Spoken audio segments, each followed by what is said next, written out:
la mi do sujet flana kono jona jona iben krefe bi to ya bebi akilata fo o ye jumɛn ye ni o ye Pékin ye Maliens tile ina nye kunnafoni sɔrɔ k'a fɔ ko Pékin welela mun ye an ka finitigilakaw fɛ 5e arrondissement mun filɛ ni Lafiyabugu taasira la a yirala k'a fɔ ko weleli bɔra joni yɔrɔ ni o ye procureur de la République ye communicatif procureur Maliens communicatif procureur ale kɔni 5e arrondissement b'ale de ka yamaruya kɔnɔ parce que i b'a sɔrɔ commissariat damadɔ bɛ u bɛ bila procureur bɛɛ ka yamaruyaw kɔnɔ ni minɛninw ni fɛnw kɛra ale b'a f'olu ye a ye taa ni karisa minɛ u t'o minɛ ka na n'a ye donc o hokumu kɔnɔ a yira k'a fɔ mun ye procureur Idrissa Touré a b'a kalama hali kunu an kumana ka avec Youssou Mangara ni o ye n ka ɲɛmaa ye kɔrɔfɔw bolila mun kan o ye nin waati in na ko mun bɛ senna ko nɛni mun ni a bɛ kɛ réseaux sociaux kan réseaux sociaux Facebook YouTube Twitter Instagram ani ka taa bila TikTok siraw la ani Snapchat ko n yɛrɛ ma se Snapchat fɔ Youssou ko Snapchat Snapchat o Snapchat donc a yira k'a fɔ a si ma bɔ si la k'i minɛ n'a ka k'i ye nɛni kɛ k'i bi wele an ka ɲininkaliw n'an ka koɲɛɲiniw nana bɔ a kalama k'a fɔ mun ye Pékin ye ale ye an ka Mali seko n'a dɔnko tigilama a bɛ se fɔli la a yera waati dɔ yɛrɛ la k'a fɔ ale yɛrɛ kun bɔra kaso la waati dɔ la o waatiw mɛnna ko Pékin nana wele mun kama ko nɛni k'a fɔra k'a fana ye nɛni de kɛ réseaux sociaux kan o nɛni kelen a welela weleli kɔni na 5e arrondissement mɔgɔw ye Pékin wele nka k'a fɔ ko mandat de dépôt dara ka fɔra o tɛ ɲininkaliw de bɛ sen kan kuma ɲɔgɔnɲɔgɔnw bɛ sen kan k'a ɲininka k'a dɔn sabula ni finitigilakaw y'i wele olu b'i kumakanw de lamɛn fɔlɔ k'a bɛɛ sɛbɛn k'a ban ni ka taa di jɔnni ma o ye procureur ye donc o kumakanw de bɛ sen na donc an b'a fɔ kɔni Pékin kɔni ala k'a bɔ saba woro furanjɛ parce que Idrissa Touré kɔni ko nɛni kɔni k'i minɛna nɛni sira fɛ kɔni k'i ye nɛni dɔ kɛ ka taa mun kɔni ye ka taa se ale ɲɛkɔrɔ k'i n'ale ɲɛ jɔra coyi a ma nɔgɔn dɛ donc nin ko in kɔni de bɛ senna nin waati in na Pékin welela o de la ko nɛni sira don wa k'a yira k'a fɔ ko bɛɛ welelen don a la ko maa ma bɔ maa la ko nɛni n'i ye nɛni kɛ réseaux sociaux kan fanɛni banɛniw fo ka taa se fɛn wɛrɛw ma k'i nɔ bɛ se ka minɛ a la wa ɲininkaliw bɛ fɛn caman yira ni k'a fɔ procureur in yɛrɛ filɛ a ye kalan kɛ master 2 de b'a bolo cybercriminalité kan o ye réseaux sociaux kow ni fɛnw ye o master 2 b'a bolo k'a y'o kalan kɛ Sénégal jamanaw la donc nin waati in na ko caman kɛra a yɛrɛ hakili b'a la mun kɔni ye Gaspi ta ye Gaspi ta fana olu ka kɛlɛ sɔrɔla ani le fu o kɛlɛ yɛrɛ réseaux sociaux kan donc a ye weleli bila olu ma an y'a mɛn k'a fɔ ko Gaspi kɔni ko o de sɔnna o de taara nka ko dɔ in ma ye an m'a mɛn ko kɔni minɛna fɔlɔ an m'o mɛn o tɛmɛnen kɔfɛ mun ye Jaba Sɔrɔ fana ta ye ni o ye an balimamuso ye k'o fana nana wele o cogoya kelen la o fana ka dossier fana bi en instruction c'est-à-dire que mandat de dépôt dara ka taa n'a ye fɔlɔ Bole nka a ma fɔ ka perepere latigɛ fɔlɔ ka kow ban pewu o fana ta sɔrɔla réseaux sociaux kelen fɛ bon o tɛmɛnen kɔfɛ mun ye Mamuru ye Mamuru ale tun ye commune du Mande maire de ni ma fili donc an y'a mɛn ko o fana kun minɛna ko commune procureur communicatif kelen fɛ donc ale ka fara maa caman kan Iba Montana ninnu donc olu caman donc maintenant Pékin fana ta kɔni o bɛ senna Pékin welela 5e arrondissement cɛdenw dara nɔ k'a nana mun kɔni ye ɲininkaliw ye olu bɛ sen kan ni n'a sɔrɔla kumakanw fɔra ka ɲɛ cogo dɔ la nɛni mun kɔni peut-être n'o b'u bolo n'u y'a ye k'a fɔ ko nɛni in fana bɔra Pékin yɔrɔ k'a sababu kɛ parce que maa wɛrɛ de y'a nɛni kumaw tɛna taraba sɔrɔ n'a bilala o cogo la ka taa denbaya la o fana bɛ fɔ k'a fɔ a kun welela procureur fɛ nka procureur y'a ye k'a fɔ a vraiment nin ko in jɛmɛ ta fɛn t'a la ka taa ka so nka n'a nana kun cɛ cogoya wɛrɛ la o fana bɛ yen nka an kɔni sigilen bɛ ka kow taabolo lajɛ nka k'a yira aw la k'a fɔ maliyɛnw nɛni banna pewu réseaux sociaux kan sabula Idrissa y'a yira k'a fɔ ko maa tɛ bɔ maa la i kɛra maa o maa ye i kɛra tɔgɔtigi ye o i kɛra sanutigi ye o wa i bɛ cogo o cogo kɔni ko i minɛna nɛni na kɔni réseaux sociaux kɔni kan k'ale y'a ye k'a fɔ i bɛ ka bɔ publiquement ka maa dɔw mansaw nɔgɔya walima ka fɛn dɔw kɛ i k'i gɛlɛya dɛ i n'ale ɲɛ kana kɛ kelen ye donc nin waati in na yanni n ka kuma di n ka marabolo ɲɛma ani Aïssatou ma procureur yɛrɛ tun ye kuma dɔ fɔ waati dɔ la kumakan y'a fɔ nanzarakan na a kumakan ninnu an bɛna o de lamɛn a y'a lamɛn kosɛbɛ ka ɲɛ Maliɲɛnw a y'a lamɛn dɛ parce que c'est très important an bɛ tile dɔ la sisan réseaux sociaux ko tile don bɛɛ donna réseaux sociaux ko tile la réseaux sociaux bɛ se ka jogo tiɲɛ i b'a fɔ a bɛ se ka jogo ɲɛ mais bɛɛ n'i ka éducation de bɛ n'a kan anw filɛ nin ye depuis anw sigira maa an ye ka maa fa nin ba nin dɛ an da ye kunnafoni di an b'o fɔ dɔrɔn an bɛ taa n'an yɛrɛ nka dɔw n'u jogo fana de bɛ yɛlɛ a kan olu bolo ni nɛni ma kɛ u tɛ lamɛn olu bolo ni fanɛni banɛni ma kɛ u tɛ lamɛn bon bɛɛ n'i jogo don donc procureur kɔni ko yan'ale kɔni ka taa n'ale kɔni i ka nɛni ye kɔni a b'i wele kana k'i ɲininka n'i jo t'a la k'i bɛ taa nka n'i jo b'a la ko b'i bolo dɛ donc an b'a fɔ ala ka an bɔ a bɔra ɲuman fɛ nin waati in na an bɛ procureur ka vidéo lamɛn a ye mun fɔ nanzarakan na kɔrɔfɔ mun fɔ aw ni nin an ka jɛ an ka o lamɛn. Donc vous venez de faire capture là est un message injurieux. Pourtant vous captez ça pour poser ça sur votre page afin que d'autres lisent ça. Mais ça veut dire que vous avez l'intention vous aussi que ça soit lu, que ce soit su. Ce n'est pas une information à partager ça. Si c'est une information utile, d'utilité publique, là d'accord, vous pouvez la partager. Mais partager les injures des gens, vous savez, et pourtant vous êtes conscient de ce que c'est effectivement une injure, et vous la partagez, mais vous êtes autant coupable que celui qui en est l'auteur. C'est vrai aussi que en matière pénale, la théorie des preuves repose sur deux postulats, deux principes essentiels: la liberté de la preuve et l'intime conviction. La liberté de la preuve, parce que aussitôt une infraction commise, l'infracteur va s'empresser de la supprimer ou en tout cas d'en effacer toute trace s'il le peut. De ce fait-là, on ne peut limiter artificiellement les modes de preuve. Maintenant, l'intime conviction du juge voudrait que, certes, l'administration de la preuve, elle n'est pas libre, parce que le juge est obligé de fonder sa décision sur les éléments de preuve, les éléments de preuve produits et débattus contradictoirement au dossier, mais il n'est pas tenu d'expliquer le cheminement par lequel il est arrivé à sa raison, par lequel il est arrivé à la décision. Donc, tout dépend de l'interprétation, du pouvoir interprétatif du juge du moment. Hakili la ye faamuyali caman sɔrɔ procureur ka kɔrɔfɔ la a tɛ tɛmɛ nin kan donc a ka kumaw la a y'a bɛɛ fɔ k'a jɛya hali n'i y'a partager hali ni maa ye maa nɛni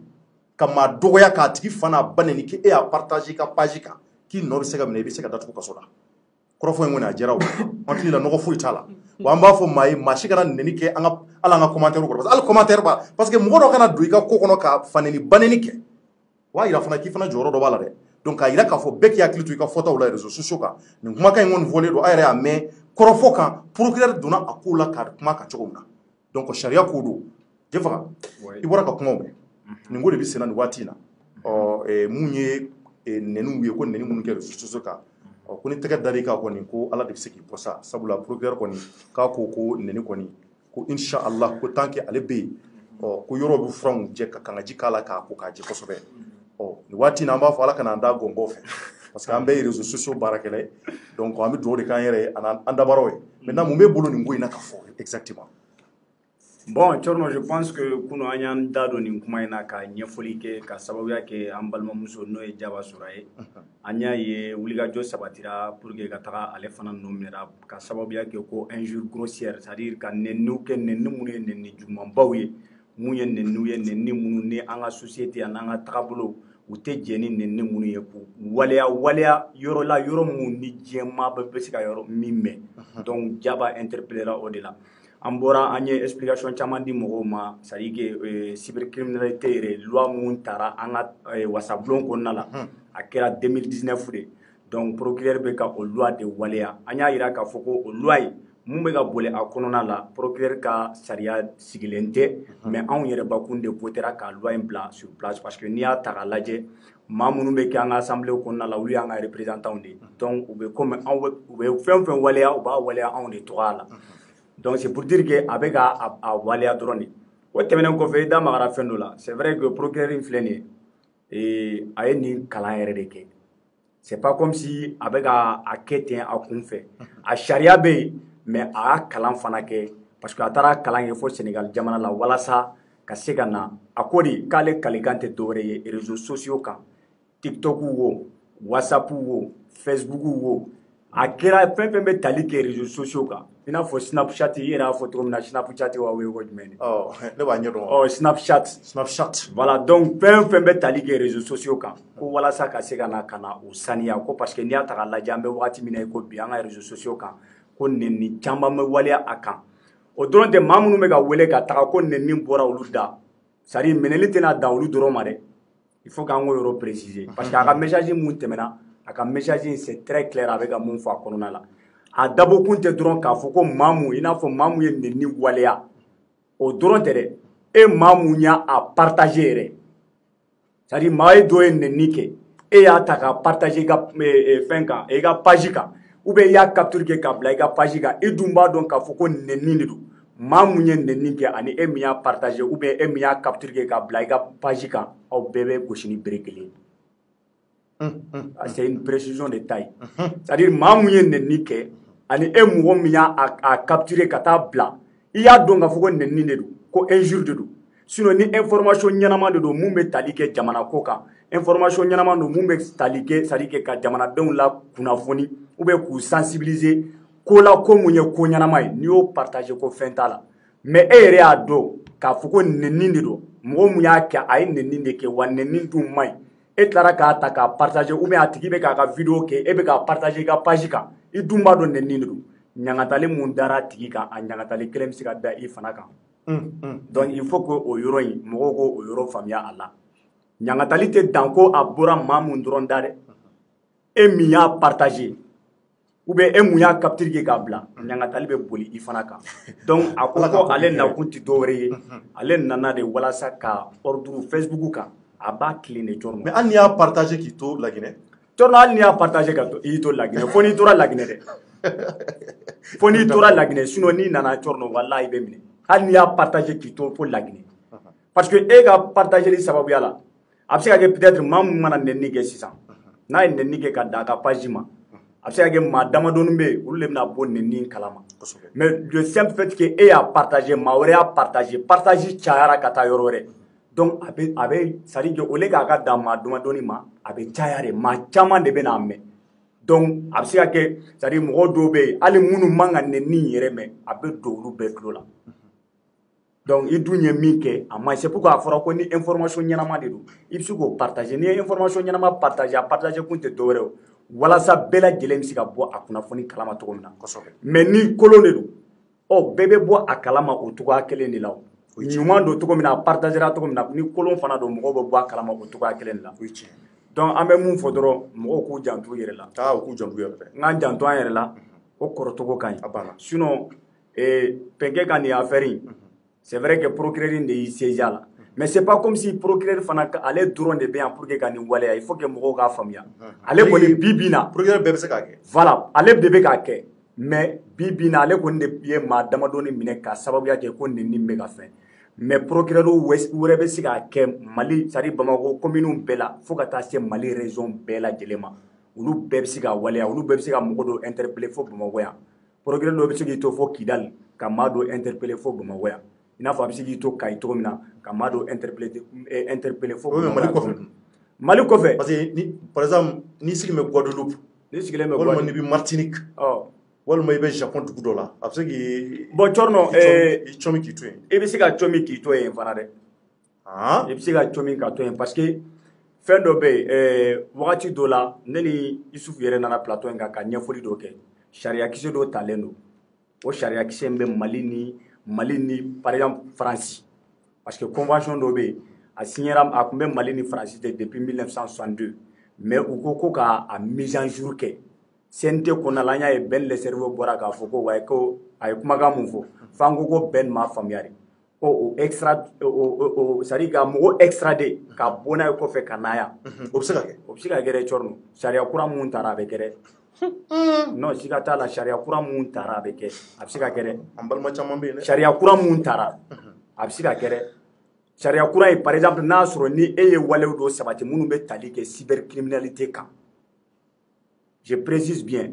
i ye wale dɔ sabati mun bɛ tali kɛ cybercriminalité kan ou bien i ye wale dɔ sabati mun bɛ se ka tali kɛ c'est à dire a mana kɛ a sugu o sugu ye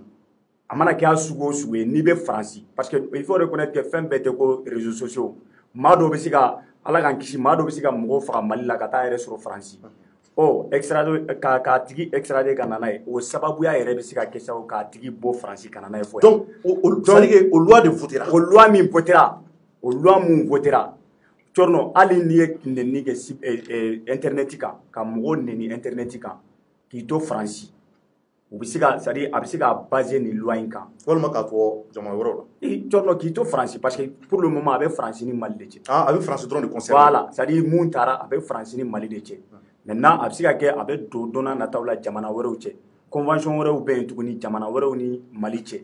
maintenant n'i y'a waleya k'i to yen a bɛ se ka kɛ sababu ye u b'i lanati an ka fama an ka teni comment dire an ka sariya tigɛbagaw u bɛ se ka wulikajɔ sabati k'a ɲini Faransi sariya tigɛbagaw fɛ k'a fɔ ko Karim Masina bɛ ka nɛni dɔ kɛ an ka territoire kan yen a ye nɛni dɔ sabati anw ka sariya an b'a fɛ an ka cybercriminalité min n'an b'a kɛlɛ la an b'a fɛ anw ka sariya ka boli a tigi kan donc an bɛ yamaruya ɲini aw fɛ a y'a tigi minɛ a ka bila ka na a y'a bila an ka bolo kan an bɛ na n'a ye ka na kiiri yan ni sariya in bɛ se ka waleya quoi sariya in o ka ɲi voilà nka an bɛ fɛn dɔ fɔ Ayisa yanni n ka kuma d'i ma maa minnu bɛ nɛniw kɛ an ka commentaire yɔrɔ n delila k'a fɔ n ko mɔgɔw bɛ fanɛni ba nɛni kɛ yɔrɔ n'an bɛ vidéo la émission na dɔw bɛ taa dɔ fana a ba nɛni an ka page kan cɔrɔ ne b'a capture kɛ k'a ci o ayi ne lamɛn sa capture ko yɛrɛ tɛ koyi fɔlɔ an ko an ka administrateur duuru de b'an bolo bɛɛ b'o kalama Vertu Media la on a 5 administrateurs u bɛ si supprimer de la ka m'o bloquer dɔrɔn mais dɔ de bɛna fara a kan sisan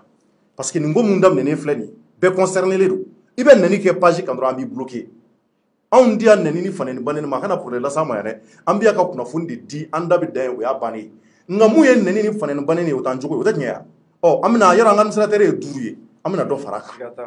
fara a kan wa an b'a fɔ an kanubaw ye ni ɲɛ b'a la i tigɛ Ouverture Media émission ye bilen i ka diɲɛnatigɛ kɔnɔ c'est que i bloqué don o la an bɛ foli las'i ma k'a fɔ ala k'an bɛɛ kiyama sabula i tɛna yɛlɛ page in kan ayi n'o bannen o an bɛ bɛɛ supprimer mɔgɔ mɔgɔ bɛ k'i ye dɔ fana a ba nɛni dɔrɔn an b'i supprimer n'i b'i ka nɛni kɛ i sigilen to i ka yɔrɔ la i ka nɛni kɛ ka na anw ka commentaire kɔrɔ n'i y'o bannen pewu maa si tɛ nɛni kɛ yan an hakilila mɔgɔw y'o faamuya donc Aïssatou i bɛ se ka mun fara a kan e yɛrɛ bɛ yɛlɛ la fɔlɔ Aïssatou mais tiɲɛ de don ayi nɛni bannen ye koyi maa si tɛ commentaire kana dɔ ka commentaire kɔnɔ k'a fɔ k'i b'i da sago fɔ an ka commentaire la k'i bɛ dɔ na fana a ba nɛniya i bɛ t'o kɛ page wɛrɛ kan o t'anw ta ye tugun kuma b'i bolo n bɛ min fɔ dɔrɔn cɛ dɔ n bɛ dugawu ta e ka dugawu ta mun dugawu ko kɛra fɛn fɛn b'a to mara bɛ segin so Mali kɔnɔ ala k'u walakata amin yarabi cɛ ala ka barika don o la et les réseaux sociaux comme i y'a fɔ i ka kuma la daminɛ na cogoya min na je pense qu'il y a bɛɛ fɔ k'a ban ni mɔgɔ y'i jogo kolon to i fa ka so ni mɛnna i mɛnna a bɛ bɔ i nɔfɛ mɔgɔ 100 ni 20 bɛ réseaux sociaux sanfɛ dɔw bɛ k'a ka miliyari sɔrɔ réseau kan wallahi dɔw bɛ yen u b'i lajɛ hali u tɛ kuma ka sɔrɔ u m'i fa nɛni u m'i ba nɛni ka sɔrɔ hali olu kunkolo ma bɔ dɔw bɛ yen nin nɔ bon je pense que olu ka vie bɛnnen don olu fana bɛ u ka wari sɔrɔ fa nɛni ba nɛni de la je pense que procureur fana y'a fɔ cogoya min na ko ka partage fana mɔgɔ mɔgɔ y'a partage k'e fana bɛ minɛ n'o kɛra dɔ bɛ bɔ ko caman na parce que n'i y'a mɛn i b'i sigi ka dɔ fa nɛni e fa bɛ so i b'i sigi ka dɔ ba nɛni e ba bɛ so ka tila tuguni ka i jigi dalen ma i yɛrɛ ɲɛ b'a la tuguni 30 minutes 40 minutes non e ka fɛn partager don ni Mali bɛɛ ta ye c'est que en fait bɛɛ de jɛnnen don n'i ka fani ba nɛni o d'une manière quoi a bɛ se ka kɛ dɔ b'a ci bon o bɛ fɛ mɔgɔ wɛrɛ k'a ye ainsi de suite o bɛ fɛ k'a relayer ainsi de suite ka taa fɛ mais bon je pense que malien bɛɛ kan ka faamuya ka surtout jeunesse kunda an tɛ se ka gɛrɛ cɛkɔrɔbaw la kosɛbɛ nin éducation yɛrɛ surtout jeunesse kunda an ka dɔn k'a fɔ ko fa nɛni ba nɛni o de la n y'a f'i ɲɛna o fa nɛni ba nɛni tɛna an si yɔrɔ si n'a ma an sigi kɔ a tɛna an si ta yɔrɔ jan donc ne bɛ dugawu yɛrɛ de kɛ fɛn fɛn de bɛ mara sigi so dɛ ala k'u walakata amina yarabi ala k'u walakata vraiment nin ye koɲumanba ye i minɛni ka t'i sigi programme ɲɛma i yɛrɛ ka nɛni k'a kɛlɛ la i b'a la ka dɔ fana bani ne yɛrɛ t'a dɔn i kunkolo kɔni i b'i kunkolo kɛ cogo min na i b'i kunkolo sulu de an kɔni b'a fɔ ni maa min fana ka jɛbɔ tɛ ni maa b'a ka jogo koloya kɔni yira yɔrɔ wɛrɛ i bɛ taa yira maa wɛrɛ ka page kan anw ka page tɛ yan bien de combien les deux à partir du 2 juin an bɛ heure jumɛn la fɔlɔ est-ce que 21h sera fɔlɔ o ma se o 21h moins 3 21h moins 3 bon an ka followers a bonya b'a la k'a da u tulo kan nɛni banna yan pewu Ouverture Media kan an ka commentaire an bɛna dɔ de fara supprimer kan ani bloquer n'an ye supprimer n'i m'a faamuya an b'i supprimer siɲɛ 2 3 an bɛ saba chance dɔ d'i ma n'o ma kɛ an b'i bloquer fo lahara don o don an bɛ tile ka mɔgɔw bloquer yan don o don an bɛ semaine yɛrɛ kɔ an bɛ maa 1000 de bloquer n ko de la anw dɛsɛ bɛ ka 1 million de abonnés sɔrɔ an b'o bloquer o parce que anw tɛ jɛni nɛniw ni fanɛni ba nɛniw ye mɔgɔ bɛ se k'i ka hakilina di voilà i b'i ka critique kɛ i ka critique kɛ mais kana na i sigi ka mɔgɔw fanu ba nɛni c'est pas normal anw tɛ se ka mɔgɔ jaabi ni maa min y'an fana ba nɛni an t'u jaabi donc administrateur yɛrɛ y'a fɔ cogo min na administrateur de bɛ yen n'u ye fanɛni ba nɛni min kɛ olu de b'u bɔ yen quoi an yɛrɛ bɛna fara administrateur ne yɛrɛ bɛ ka baara an b'an ka veste n'an ka chemise bɔ a kama parce que nin ye ko de daminɛlen ye koyi donc nin ko kɔni ne bɛ senna k'a jira aw la k'a fɔ PK kɔni ta kun fana kɛra ko nɛni ko de ye an bɛ dugawu kɛ ala ka a bɔ sama woro furanjɛ parce que procureur kɔni a kalinga ye ko nin ko in bɛ ban dɛ a ko ten dɛ n b'o fɔ yɛrɛ ko nɛni kɔni n'a y'i minɛ nɛni kɔnɔna i bɛ fa nɛni i bɛ ka dɔ de fara ou bien e de dafalen don dɔ fa la ani dɔ ba la réseau kan cɛ k'i tɛ sigi o kan dɛ donc vraiment ala k'an bɔ a bɔra ɲuman fɛ an bɛ dugawu yɛrɛ kɛ mɔgɔw ka faamuya k'a fɔ ko règlement de compte bɛ kɛ mɔgɔ bɛ se ka ɲɔgɔn sɛbɛn ka sɔrɔ an ma bɔ ka ɲɔgɔn buruja voilà i bɛ se ka critique yɛrɛ kɛ mɔgɔ critique filɛ nin ye c'est à dire que o démocratie yɛrɛ taabolo donc an ka yafa ɲɔgɔn ma ou bien an ka sigi ka fɔ privilégier ni nin ko suguya ni ninnu ye donc a kasulataga min filɛ nan ye ni sɛdeni n'a ma kuskus mɛn ala k'an kisi a ko tɔ donc nin waati kɔnɔna ni de bɛ sen kan an bɛ dugawu kɛ ala bɛ ala ka seliji bɔ a ko tɔw kan donc jaba sɔrɔ fana ko o ta sɔrɔla o sira fɛ an bɛ dugawu kɛ u bɛɛ ye c'est à dire mali la bɛɛ de bɛ fala an bɛɛ bɛ bala donc an b'a fɔ hali bi ala ka seliji bɔ a kow kan ala ka fura sɔrɔ a kow la n'an bɔra o la an bɛ taa sujet mun na rapidement o ye jumɛn ye maliyɛnw o ye mun ye bagadaji ye bagadaji ale filɛ nin ye commune 2 de Bamako donc k'a yira aw la k'a fɔ ko dɔ de kɛra yen dimanche tɛmɛnen maliyɛnw ko in an di a fɔnba kalama nka an ye affaire in ye directement an y'an saisi jumɛn na fɔlɔ o ye funangɛni mun yɛrɛ n'a fatura a balimaw an sera k'a ba dɔ sɔrɔ nka lakana kama kisi kama an t'a tɔgɔ n'a jamu fɔ parce que marifaciko mun b'a la nin ye an tɛna kɛ sababu ye marifa ka taa ci maa la an tɛna kɛ sababu ye ka kasara se maa ma parce que jamana bɛ ka taa bolo dɔ kan sa sariya bɛ ka appliquer ka ɲɛ bɛɛ de b'an lajɛ juge fɔra procureur ni magistrat ka bɛɛ b'an lajɛ donc ko taabolo kan ka jateminɛ ka ɲɛ kosɛbɛ bɛɛ k'i ka baara kɛ c'est très important donc k'a yira k'a fɔ ni mun kɛra bagadaji kari tɛmɛnen ni o ye dimanche ye kisɛ taara kɛ funangɛni dɔ la maliyɛn funangɛni k'a tɔgɔ ko Sumɛla Sise an bɛ dugawu k'a ye ala ka hinɛ ala ka dayɔrɔ nɛɛma maliyɛnw an n'a bɛ taa jamu na ala ka nɔgɔya bɛɛ ye ka labanko ɲuman di anw yɛrɛ ma san 18 ans a tɛ tɛmɛ o kan balimaw ye mun fɔ ka kuma la an bɛna o wele k'o ɲininka yanni ko tɔ anw yɛrɛ k'a tɔ sɔgɔbɛ parce que an ye ko in ye an y'a mɛn k'a fatura bi de ko in kɛra dimanche ko bali y'a kunkolo sɔrɔ kisɛ de ye kunkolo in sɔrɔ mais a kɛra cogo di a yɛrɛ bɔra ka ja ye an ye ja sɔrɔ ja bɛ réseaux sociaux kan an y'a ye an dabali banna an gamana gɔnna an ko nin bɛ se ka kɛ cogo di mun de kɛra nin ko in exactement n ko an t'o dɔn a yɛrɛ ɲɛ t'a la ja filɛ nin ye an ka page kan donc an bɛna ja k'a la a k'a lajɛ ko in ye an dabali ban an ye ja ye bɔlɔlɔ kan dɔrɔn an ko an ye mun ye nin ye mun ye ja ko nin de kɛra balimaw yɛrɛ y'a can ma donc an b'a ɲini aw fɛ a k'a lajɛ an bɛ tila k'a lajɛ n'an sera k'a balima dɔ sɔrɔ o ka ɲɛfɔli dɔ k'an ɲɛ la.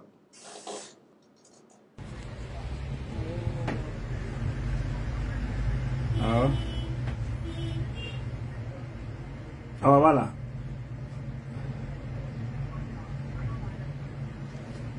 D'accord, bah, il est dans je le laisse. Ok,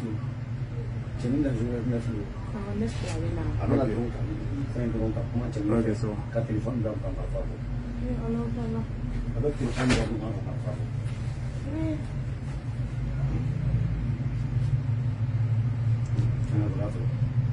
Voilà, on a trop plus.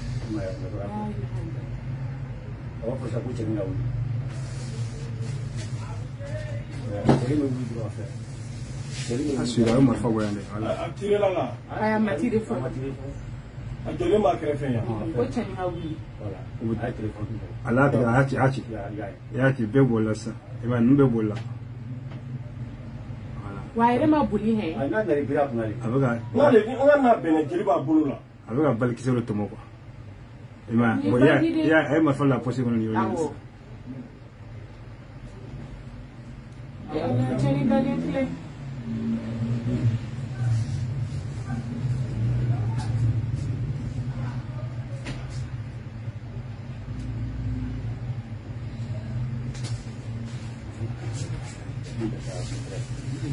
abuga mun ne san marfa kise mun ay ara sai ka abuga kuma fe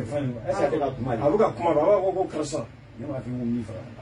ay abuga fa ko bayni bo ni chen ne bi na sisa ta ka to ay ni ma ko kan watari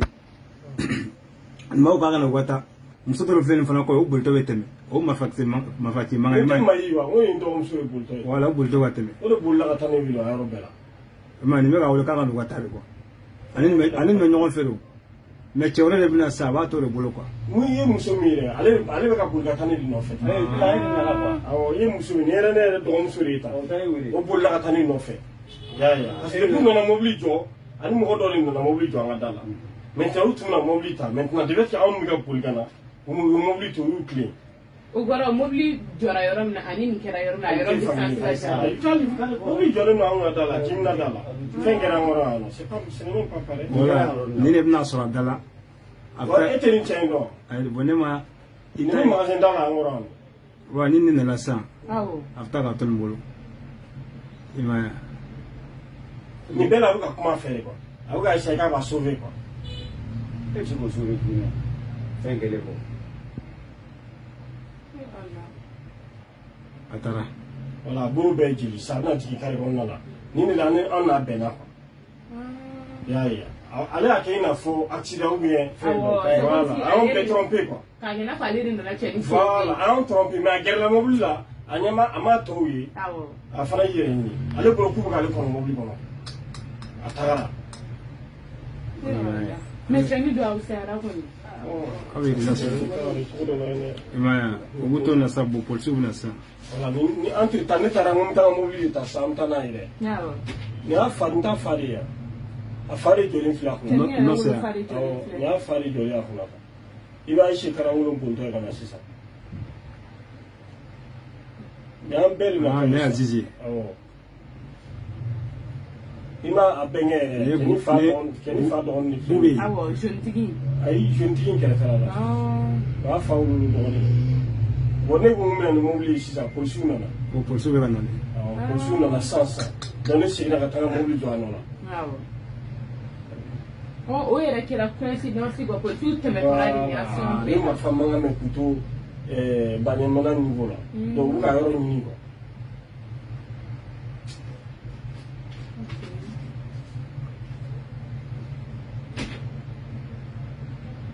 u ka yɔrɔ ɲini a siranna wale yɛrɛ taara mɔgɔ i b'a ale de taara nin mɔgɔ in bɛɛ wele ka na de fait que a ye cɛnin dalen a t'a dɔn k'a fɔ ko a ka ko bɛna se nin conséquence filɛ ne ma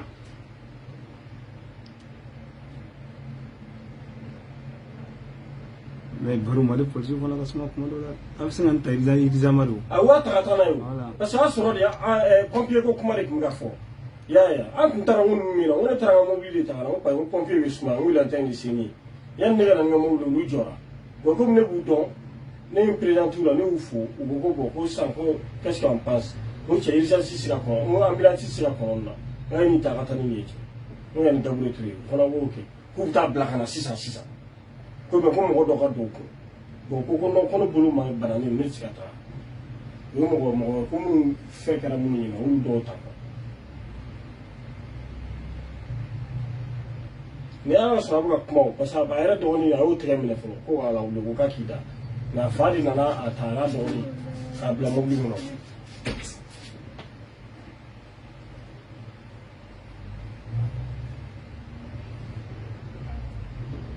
ni ne ye alimami ye o alimami filɛ nin de sisan fa kun bɛna wuli ni cɛ in na o jeune filɛ mun na nin n ma bolo joli parce que ale b'a la ko k'a ta ale bɛ sigida la hali sisan ni bɔra kɛnɛ i bɛ nin sigilen ye joli b'a bolo i m'a ye awɔ a bɛ ka jeli bɔ a la a siranna quoi bon hali sisan n'i y'a wele k'a ka kuma ɲɛfɔ a tɛ sɔn quoi bon n'i y'a ye ne bɛ ka ci u bolo quoi n'u m'a ta k'a kɛ mobili kɔnɔ ko n taara mobili ta ka na n ko n bɛ sisi a kɔnɔ donc a fa n'a dɔgɔnin bɛna ta sisan jɔn lobi ni fɛn de nana ta ayi alimami yɛrɛ alimami ni a yɛrɛ dɔgɔnin alimami n'a dɔgɔnin de o n tɛ bon i b'a ye a kɔrɔmuso bɛna crise piqué sisan i ma Ayise Karanwolo ye Ayise Karanwolo ye Ayise bɛ ka segin ka taa ne de wele tuguni sisan tuguni ko ne kana nin ka mobili ye tuguni Ayise bɛ ka taa ne nɔfɛ quoi i m'a fa ye culotte la. D'accord, donc malien wa yɛrɛ bɔra ka Sumela ye funangɛni san 18 nin de kɛra kari tɛmɛnen Bagadaji. Ko in a ye maa bɛɛ dabali ban a balimaw olu yɛrɛ de sera ka ja sɔrɔ ni ka se ka a yirana mun y'an gamana guwan mun y'an san danna ka yira k'a fɔ nin ko fasugu nin bɛ se ka kɛ cogo di sigida kɔnɔ sigida mun ko faba denmisɛnnin jini ani marifa marifa de b'a bolo ni ka taa marifa ci a yɛrɛ ɲɔgɔnna denmisɛnnin fitinin na u ye kuma fɔ cogo min na ko Sumahila ye wari ɲinina ye denmisɛnnin don n bɛ segin kɔrɔ fɔ ka funankɛni ala ye kalifa de minɛ a la sɔgɔmada in na Bamako kɔnɔ Gabriel Touré la yan an bɛna ba dɔ wele o yɛrɛ da bɛna s'a ma k'a yira k'a fɔ ko in maliyɛnw hali bi an bɛ duwawu sama an ka finitigilakaw ma ala k'u dɛmɛ ko in na parce que k'a yira k'a fɔ ni mun ye Sumahila sɔrɔ ko kabakoma don dabalibanko don nka ɲininkali bɛ yɔrɔ min na maa mun ye kisɛ ci a la tari fɛn dɔ tun b'a kɔnɔ wa point d'interrogation parce que bibi n'an ka denmisɛnnin caman kɛra o de ye fɛn talaw a bɛ kɛ sababu ye i bɛ fɛn dɔ kɛ hali i tɛ bɔ a kalama kisɛ filɛ ka Sumahila sɔrɔ nin cogo la tan san 18 ko janaja ye sini ye 10 heures inshallah an b'a le n'an sera ka ba dɔ sɔrɔ an bɛɛ ka ye a kɛyɔrɔ la walasa ka se ka Sumahila sama duwawu la a ma min a ma bɔn ko in kɛra tan cogoya la nka komi hali bi ɲɛɲininiw bɛ sen kan mun de nana ni nin exactement maliyɛnw ko ɲɛɲininiw tora n'an bɔra kalama an bɔ k'o fɔ nka an b'a lajɛ n'an y'a ba dɔ sɔrɔ u ka se ka fɛn dɔ fɔ an ye a kan salamu aleykum ne ba waleykum salam rahmatullah somɔgɔw bɛ di hɛrɛ dɔrɔn ba maintenant an tɛ n'i tɔgɔ fɔ ka sababu kɛ i yɛrɛ lakanani kɛcogo ye sabula a ma k'i ka yamaruya kɔnɔ maintenant nin ko in kɛra aw de e de den ye Sumahila o tɛ wa Sumahila Sise a tɔgɔ de t'o ye wa awɔ donc an bɛ fɛ i ka ko in expliquer an ye a kɛra cogo jumɛn c'est à dire que n bɛ fɛ k'a dɔn aw yɛrɛ ye mun mɛn ko in kan a ye mun mɛn a kan parce que a bɛ se ka kɛ aw bɛ kuma mun mɛn a kan o kuma yɛrɛ ti a version yɛrɛ peut-être a bɛ se ka kɛ version yɛrɛ don nka e ye mun mɛn a kan ko in kɛlen aw ka ɲɛɲini na mun de fɔra aw y'a la n bɛ lamɛnjama bɛɛ fo bon ne yɛrɛ ye Sumahila ba de ye a ba dɔgɔnin de ye ne ye dimanche tɛmɛnen sufɛ bon san kɔrɔ ala ka lasabi ye an den sɔrɔ ka sabu kɛ a tun sigilen bɛ u ka da la Bagadaji a n'a tɔɲɔgɔnninw bon nin kamalen in nana a nana ka n'u sigilen sɔrɔ a k'u ma ko dɔgɔ a ye te dɔ di an k'a min o tuma u k'a ma ko ko kɔrɔ ko an ma te wuli bi dɛ k'an ye dabilenni de wuli ko mɛ ko a yɛrɛ banna ko san bɛ ka na k'an yɛrɛ bɛ labɛn na an bɛna taa tun so kɔnɔ k'an da ɔ o fɔra komi n den sufɛla fɛ a bɛ isansi feere u ka soda la a k'a ma ko isansi juru donna n den k'a ma ko n tɛ isansi d'i ma sabula n ka juru dɔ tun b'i la a sarali a ma nɔgɔya donc o b'a yira u bɛ ɲɔgɔn dɔn u bɛ ɲɔgɔn dɔn sigiɲɔgɔnmaw don bɛɛ bɛ kare kelen kɔnɔ donc n den y'o fɔ min kɛ o tuma a ye marifa bɔ a kun ka a tiri a kunkolo la subhanallah tellement que a tɔɲɔgɔn minnu tun bɛ yen u ma deli ka ni ɲɔgɔn ye denmisɛnninw don u ja tigɛra u bɛɛ jɛnsɛra o tuma ale yɛrɛ fana a ye n den binnen tuma min na ale yɛrɛ de nana ka n'i poro a sanfɛ donc a poronen b'a sanfɛ a bɛ ka kule a bɛ ka mɔgɔw wele ko mɔgɔw ka bɔ mɔgɔw ka bɔ jɔn ta mun yɛrɛ ye marifa ci ya min yɛrɛ ye marifa ci ale yɛrɛ de tilala ka n'i poro n den bilisilen dalen kan donc a bɛ ka kule a bɛ ka mɔgɔw wele ko mɔgɔw ka bɔ k'ale ye kisɛ ci komi n den a tɔgɔ Sumahila Sise nka a sokɔnɔ tɔgɔ ye Bayini de Bayini ko mɔgɔw ka bɔ k'ale ye kisɛ ci Bayini na donc o kɛra sababu ye minnu tulo donna kulekan ninnu na kuma ninnu na donc dukɔnɔmɔgɔ dɔw sigiɲɔgɔn dɔw bɔra donc u bɔra jama commencera ka caya kuma min na cɛnin a y'a yɛrɛ ɲini ale bolila ka taa mɔgɔw ka jama k'ale kan tuguni bɛɛ ɲɛ bɛ nin mɛlɛkɛnin dalen de la joli la sisan an bɛ se k'a lase dɔgɔtɔrɔso la cogo di donc o kɔnɔna la o bɛnna ni polisiw ye u bɛ patrouille la donc polisiw tɛmɛtɔ jama la dɔ ye polisiw ye dɔrɔn u y'u signaler donc u signaler la olu nana ka na a dalen sɔrɔ o joli kelen na Allahu akbar. Bon awɔ maintenant n kɔrɔmuso yɛrɛ ka fɔ la u y'a ta k'a don polisi mobili yɛrɛ de kɔnɔ olu de taara n'a ye urgence la Gabriel Touré la Parce que o y'a sɔrɔla fɛn bɛ ka bɔ joli bɛ ka bɔ joli bɛ ka bɔ o y'a sɔrɔ joli bɛ ka bɔ kosɛbɛ donc u y'a ladon polisi mobili kɔnɔ fa kɔni o dɛsɛra mais fa dɔgɔkɛ o sera ka i jija a yɛrɛ ye o de taara a kan ni polisiw taara n'a ye urgence la donc u sera urgence la sa o tuma olu fana y'u ta kɛ sa furakɛli o furakɛli ye donc dugu jɛra k'a kɛ tɛnɛn ye o tuma de kuna sini o tuma n kɔrɔmuso sɔrɔla ka balimaw wele k'a da an tulo kan donc k'a ta o masa depuis lundi fo ka na bila bi la donc an yɛrɛ bɛɛ an bɛ tile Gabriel Touré la urgence da la an bɛ tile min yɛrɛ ye tireli kɛ a ba yɛrɛ a bɛ tile an nɔfɛ Allahu akbar. an bɛɛ bɛ tile yen nɔ kunun de sa Gabriel Touré mɔgɔw y'a décidé k'u bɛna kunkolo in opérer k'u bɛ bali bɔ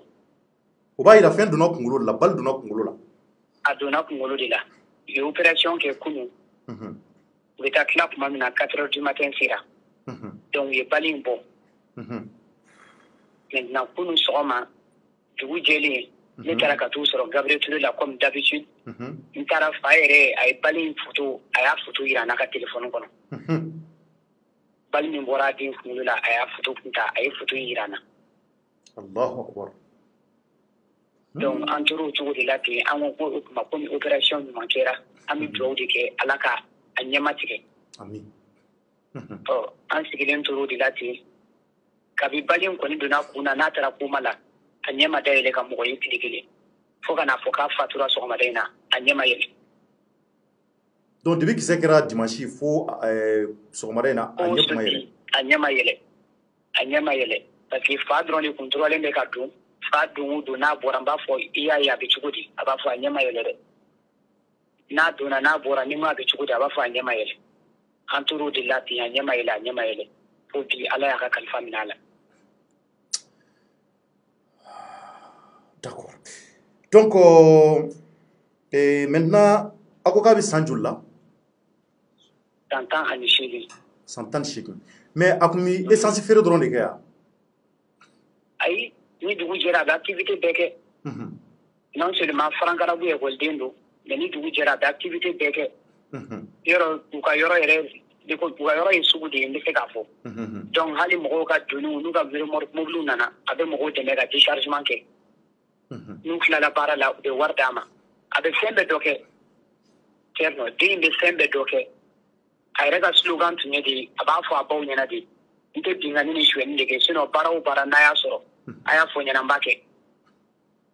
o de tun y'a dalakan ye a bɛ fɛn bɛɛ dɔ kɛ sugukɔnɔmɔgɔ in bɛɛ b'a dɔn bagadaji bɛɛ b'a dɔn a ko ka kɛlen dimanche su fɛ ka na se bi ma mada la u ka secteur la ni mɔgɔ si y'a ka du kɔnɔ bagadaji bɛɛ de bɛ jigin Gabriel Touré la fo ka taa fɔ fo anw yɛrɛ minnu ye den masaw ye anw bɛ taa kutu ye k'a ta denmisɛnnin kunda mɔgɔkɔrɔba kunda cɛman fara musoman ka bɛɛ wallahi tiɲɛ yɛrɛ la a kɛra baara ye mais maintenant nin kɛlen sisan bon komi nin ko kɛra ka ban maintenant a ka janaja ye don jumɛn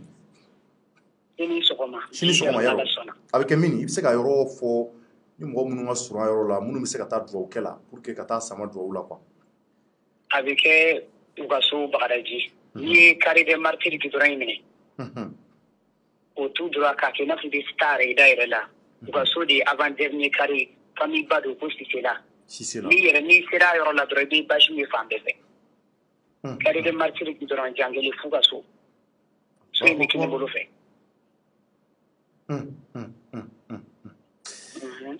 Ah ne ba maintenant nin dimi be o yɛrɛ la sisan e yɛrɛ ka kɔrɔfɔ laban ye mun ye nin na ayiwa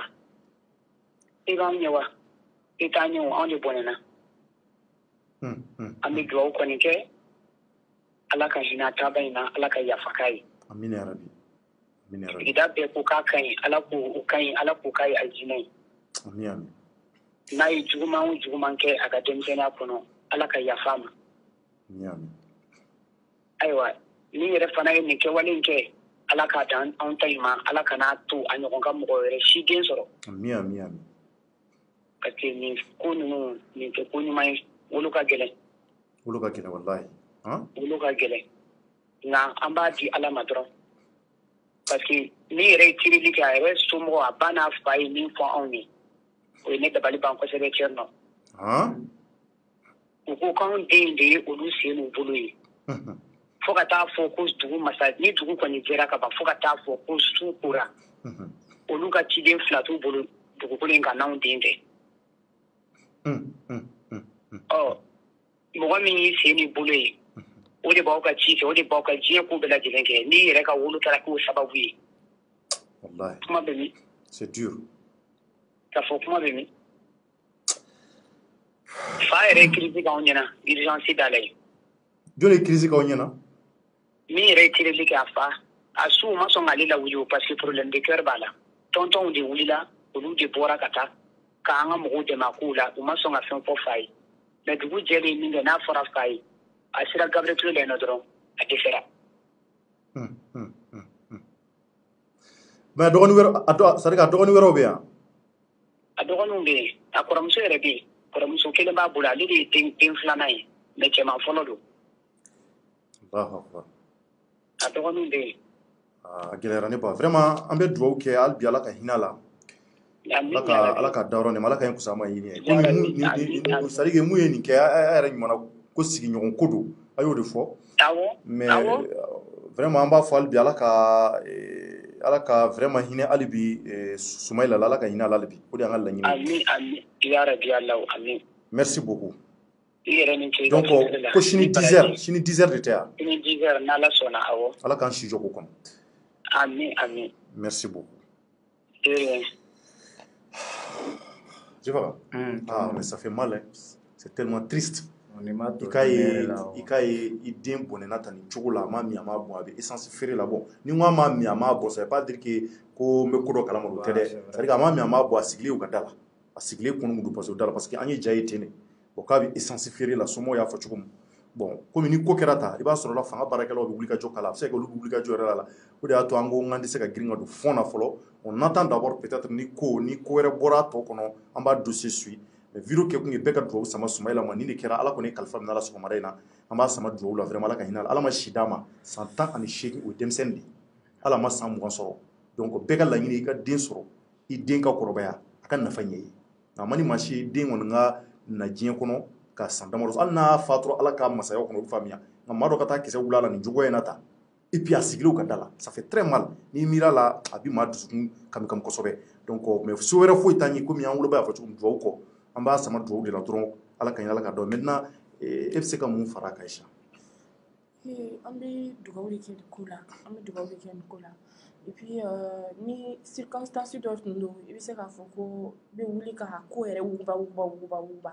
cɛni fana b'a yɛrɛ tɔ di olu la petini yɛrɛ fɔlɔ a ye acte kɛ min ye ne choqué yɛrɛ a ye acte kɛ dɔrɔn k'i bin a tɔɲɔgɔnkɛ kan ka mɔgɔ wele ka na k'ale kojugu kɛ donc o b'a yira k'a fɔ n'i b'a jate yɛrɛ minɛ k'a fɔlɔ ale yɛrɛ tun tɛ a yɛrɛ ma en fait min y'a bila a la min m'a bila a la san ala ni alakira de bɛ o dɔn ani ale yɛrɛ min tun b'a kan a wagati donc lajarabili don et puis bɛɛ n'i si dan yɔrɔ don fana bɛɛ ni si dan yɔrɔ don donc an bɛ dugawu kɛ ala k'an faba ni ɲɔgɔn na amin Jefa i fana ka kɔrɔfɔ laban ye jumɛn bon d'abord ne ka kɔrɔfɔ laban n bɛ kuma daminɛ ni dugawu ye quoi n bɛ dugawu kɛ ala ka hinɛ cɛnin na parce que n bɛ se k'a fɔ n dɔgɔnin don ne kɔni ka kɔrɔ n'a ye n bɛ dugawu kɛ ala ka hinɛ la ala k'a dayɔrɔ sumaya cɔrɔnɔ wale o wale n'a sabatira quoi an ka jamana in kɔnɔ fɛn dɔ de don a kan ka kɛ leçon ye mɔgɔw ma a kan ka kɛ fɛn ye fɛn mun kan ka mɔgɔw bila miiri la u kan ka mun de waleya donna nataw la walasa fɛnw dɔw bɛ u kana se ka waleya jamana kana waleya tuguni o yɛrɛ de ye kunnafoni di kun fana c'est à dire Torno ne Mali tagabolo ta k'a lajɛ quoi ne bɛ to ka nin kuma in fɔ kuma caman n ko Mali siniɲɛsigi ye jɔyɔrɔ de ye quoi parce que siniɲɛsigi base ye denmisɛnninw de mais ne Mali denmisɛnninw tagabolo ta k'a lajɛ Torno Mali siniɲɛsigi ye jɔyɔrɔ ye jɔyɔrɔ don parce que Mali la bi jeunesse tɛ ambition tɛ jeunesse la bilen Torno c'est-à-dire que ambition t'an na an tɛ fɛn kɛ fɛn mun bɛ se ka kɛ sini mɔgɔw bɛ se k'u jigi da an kan ni mun ye quoi o tɛ yen mais nin yɔrɔ la il faut que parents fana ka fɛn dɔ jateminɛ parce que aujourd'hui i b'a jateminɛ hali an ka éducation yɛrɛ kɛcogo i b'a ye Torno les parents ont abandonné jamana yɛrɛ kɔnɔna la bɛɛ k'i jɔ i jɔyɔrɔ la voilà bɛɛ k'i jɔ i jɔyɔrɔ i b'a dɔn ni kɔlɔlɔ nin bɛɛ parce que jamana in yɛrɛ tɛ basigi de kan quoi jamana tagabolo man ɲi Torno école yɛrɛ mun filɛ n'a kan ka denmisɛnninw encadrer kalan yɛrɛ tɛ Mali kɔnɔ kalan tɛ jamana kɔnɔ bilen école yɛrɛ yɔrɔw kɛra dorogu ta yɔrɔ ye c'est à dire autorités y'a abandonné famille yɛrɛ ala y'an garde minnu garisɛgɛ an na quoi olu yɛrɛ fana y'an abandonné finalement on se retrouve dans la rue et on consomme du n'importe quoi c'est à dire jeunesse bɛ fɛn bɛɛ min bi u bɛ fɛn bɛɛ ta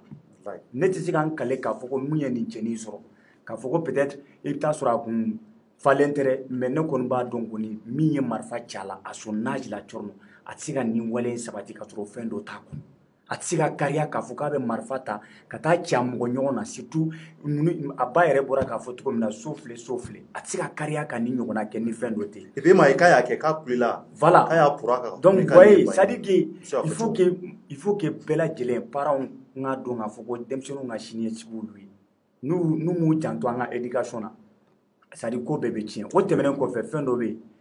il faut que autorités u Mali kɔnɔ bi quoi peine de mort Torno u k'a appliquer quoi. C'est vrai que peine de mort bɛ Mali kɔnɔ dɛ mais peine de mort min bɛ Mali kɔnɔ o ye ni i minɛra u b'i bila kaso de la fo ka taa fɔ ko i sara o ka bɔ a la Torno i ye maa faga o k'i faga c'est tout. n'o kɛra can bɔ n'o kɛra mɔgɔ bɛ siran yɛrɛ. non mais n'i ye mɔgɔ faga hali n'i fan bɛ gulɔ la n'i hakili jiginna la ko peine de mort bɛ yen. i b'a dɔ b'i bila quoi Torno c'est à dire k'a fɔ ko parce que n'i bɛ kaso in kɔnɔ c'est vrai que kaso kɔni degun bɛ o mais i ni kɔni c'est à dire ni bɔr'i la ani i bɛ degun kɔnɔ kelen tɛ o. mais ni i ye maa faga i dun b'a dɔn k'a fɔ ko n'i ye maa faga i bɛ jɔ ka faga de walayi dɔrɔgu tɛ dɛ hali n'i ye fɛn ta mun ni dɔrɔgu tɛ kelen Torno i ɲɛ bɛ yɛlɛ quoi